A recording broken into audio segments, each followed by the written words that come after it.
Psychological thriller movie है। कहानी के शुरुआत में सबसे पहले एक कपल को दिखाया जाता है जिनका नाम विक और मिलिंडा होता है। यह दोनों तैयार होकर अपने फ्रेंड की पार्टी में जा रहे होते हैं। मिलिंडा को अपने हील को पहनने में थोड़ी समस्या होती है, तो वह विक को कहती है, क्या आप मेरी हील को पहना सकते हैं। अब विक हील को पहनाता है। मिलिंडा कहती है, मैं तुमसे कितना प्यार करती हूँ जानते हो ना। दूसरे दिन में मिलिंडा और विक अपने फ्रेंड के पार्टी में होते हैं, जहाँ मिलिंडा अपने एक दोस्त जोल से मिलता है। इतने दिन बाद दोनों एक साथ मिलते हैं तो दोनों अब ज्यादा बिजी हो जाते हैं। विक अपने दोस्त से मिलने के बाद मिलिंडा इधर उधर देखता है, लेकिन वह दिखाई नहीं देती। मिलिंडा को दौड़ता है तो वह अपने दोस्त जोल के साथ किस कर रही होती है। विक अब देखकर मन में बहुत गुस्सा होता है। विक अब विक के दोस्त कहते हैं, तुम्हारी बीबी और जोल के साथ रिलेशन है, कुछ करते क्यों नहीं। विक बात को इग्नोर कर देता है और जोल कहता है, क्या तुम्हें अपने बीबी के बारे में सब कुछ जानते हुए कुछ भी इंटरफेयर नहीं करते हो। विक कहता है, मार्टिन नाम का मेरे बीबी का बॉयफ्रेंड था, जो मैंने उसे अपनी बीबी के करीब जाते हुए देखा तो मैंने उसे मार डाला।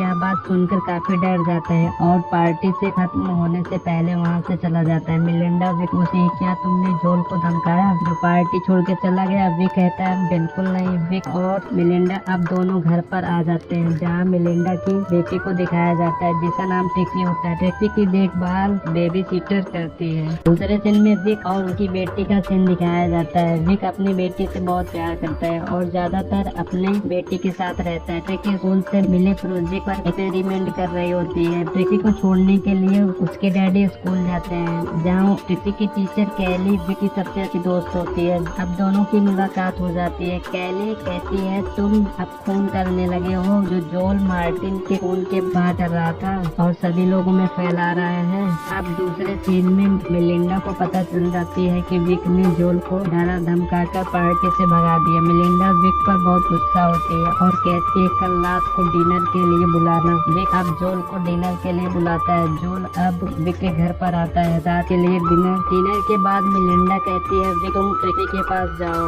और उसे स्टोरी सुनाओ। विक अब जानता है कि मिलिंडा जोल के साथ टाइम स्पेंड करना चाहती है। विक अब अपने बीबी को जोल के साथ मस्ती करते हुए देखता है, तो वह अब किचन में जाकर एक प्लेट को उठाकर नीचे गिरा देता है। अब दोनों बाहर आ जाते हैं। विक अब जोल को कहता है, मैं तुमसे कोई सॉरी नहीं कहने वाला हूँ, तुम तो जानते हो ना मैंने मार्टिन का खून हैम्बर से मार के कर दिया। जोल यह बात सुनकर डर जाता है और वहाँ से चला जाता है। दूसरे सीन में मिलिंडा ट्रिक्सी और वे किसी बूढ़े आदमी से मिलते हैं जो फिल्म का राइटर होता है और विक पूछता है, तुम क्या करते हो। विक कहता है, मैं एक सॉफ्टवेयर इंजीनियर हूँ जो ड्रोन बनाने का काम करता हूँ, जिसमें ड्रोन के टेक्नोलॉजी पर काम करता है। बूढ़े आदमी का नाम डॉन होता है, जो कहता है, अच्छा तुम ड्रोन पर काम करते हो जो अफगानिस्तान में बम गिराने का काम करते हो। अब डॉन कहता है, तुमने मार्टिन को क्यों मारा। डॉन कहता है, तुमने मार्टिन को मारा था, हमने भी सुना था। विक कहता है, यह तो एक मजाक है,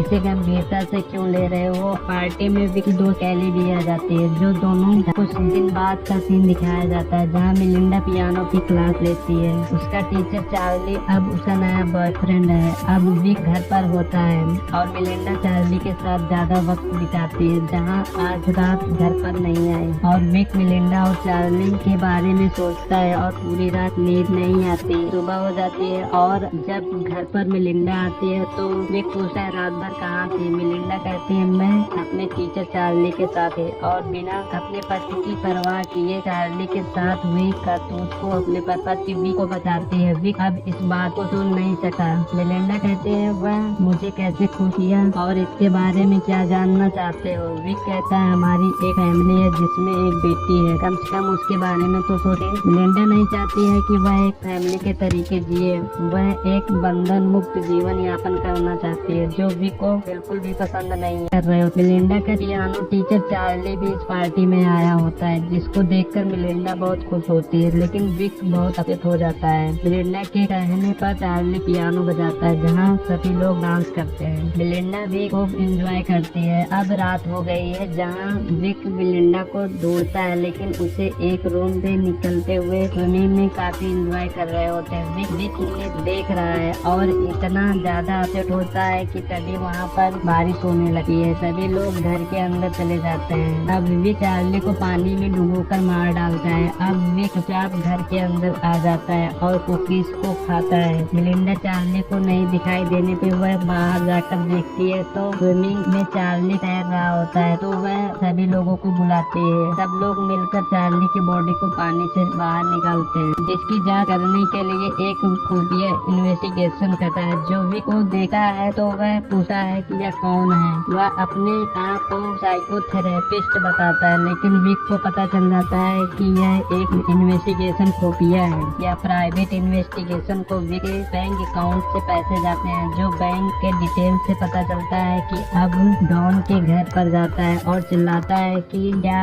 हक है जो तुम मेरे ऊपर नजर रखने के लिए इन्वेस्टिगेशन लगाए हो। इन सभी की मुसीबत का जड़ विक की बीवी मिलिंडा है, जो हर दिन नए बॉयफ्रेंड को तलाशती है। अब विक अपने बीवी को एक और लड़के के साथ देखता है जिसका नाम टोनी होता है। दूसरे सीन में विक की बेटी बाथटब में नहा रही होती है और विक भी वहाँ पर होता है। बेटी कहती है मैं जानती हूँ आप चार्ली को मार दिए हो। विक कहता है यह बात किसी को मत बताना। अब दूसरे सीन में मिलिंडा का नया बाप ड्रिंक करता है और मिलिंडा के साथ एंजॉय करता है। यह सब देखकर विक बहुत गुस्सा होता है। दूसरे दिन टोनी को एक रेस्टोरेंट के पास से पिक करता है, कहता है चलो मिलिंडा की नई प्रॉपर्टी साइट को देखने चलते हैं। दोनों अब काफी दूर निकल जाते हैं, जो अब गाड़ी रोककर दोनों निकलते हैं। टोनी आगे होता है और विक पीछे होता है, जो पत्थर उठाकर टोनी को मारता है और पत्थर से बार बार के अटैक से वह नीचे गिरकर किसी बड़े पत्थर से में चोट लगने से उसकी मौत हो जाती है। विक काम को बड़ी चतुराई से करता है और टोनी की बॉडी को पत्थर बांधकर नदी में डुबो देता है। मिलिंडा से कहता है आजकल टोनी दिखाई नहीं दे रहा है। दूसरे दिन में मिलिंडा और विक किसी हैकिंग साइट पर होते हैं, जहाँ विक मिलिंडा फोटो शूट किया हुआ दिखाता है। मिलिंडा अब बहुत खुश होती है, अब किसी नदी के बिल्कुल करीब होती है। विक वहाँ पर जाता है, जो नदी में देखा है कि टोनी की बॉडी खुलकर पानी पर तैर रही है। इसे ठिकाने लगाना होगा, नहीं तो इन सभी को पता चल जाएगी। विक सभी लोगों के साथ घर पर आ जाता है, जहाँ मिलिंडा और विक दोनों इंटीमेट होते हैं। अब विक जल्दी जल्दी हैकिंग साइट पर निकल जाता है। अब मिलिंडा उठकर विक को स्मेल वाले रूम में देखती है, जहाँ उसे टोनी का एक वायलेट मिलता है और अब मिलिंडा को शक हो जाता है कि टोनी का खून विक ने ही किया है। मिलिंडा अब डॉन को फोन कर देती है और दूसरे सीन में विक अब टोनी के बॉडी को ठिकाने लगाता है, जहाँ पर डॉन आ जाता है और विक से पूछता है क्या कर रहे हो। विक कहता है मेरी बीवी का